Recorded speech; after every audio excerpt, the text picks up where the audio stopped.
This ABC 15 Flash Briefing is sponsored by Sanderson Ford. Straight up.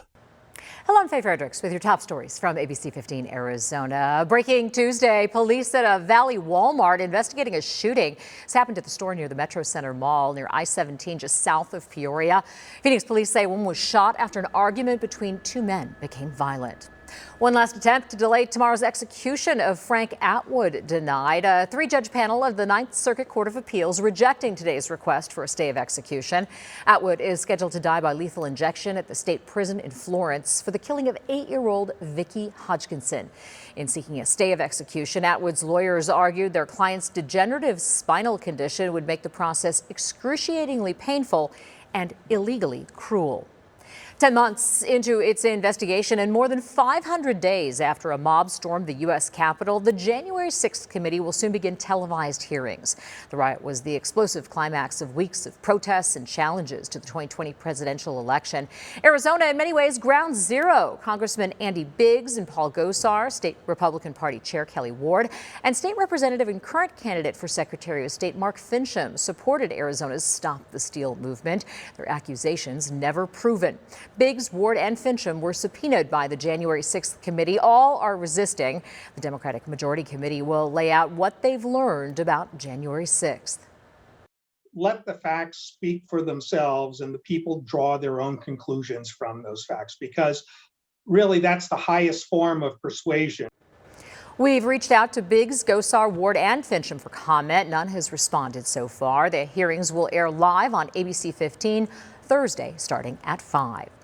One step closer to getting a fourth COVID vaccine brand authorized in the U.S. Today, FDA advisors deciding to support the authorization of Novavax's COVID-19 vaccine, saying it would be beneficial for emergency use for adults. The shot uses similar technology to whooping cough or pneumonia vaccine, now needs to be approved by the full FDA.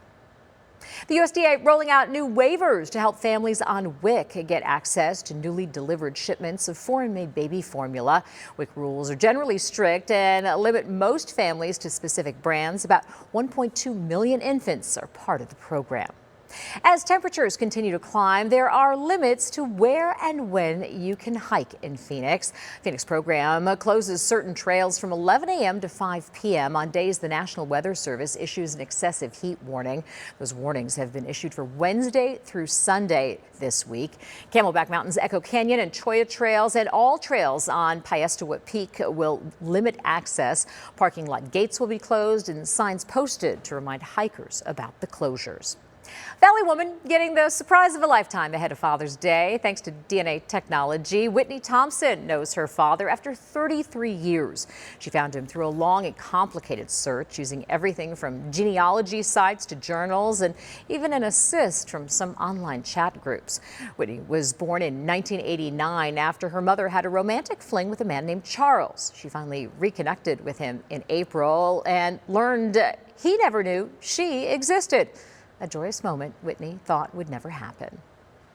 It's really cool to actually talk to him and kind of share who we are and things that we like and stuff like that. I'm not gonna lie, I'm excited to send a Father's Day card.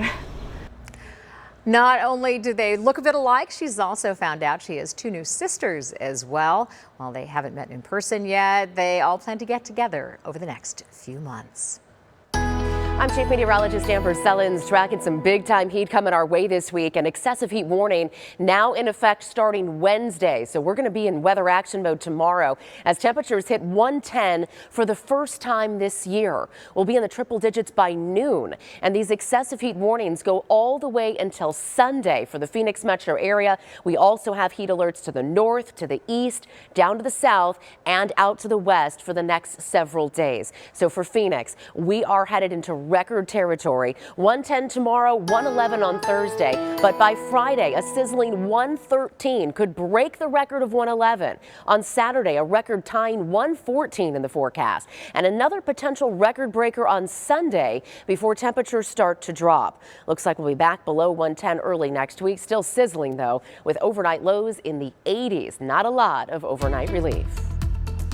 This ABC 15 Flash Briefing is sponsored by Sanderson Ford. Straight up.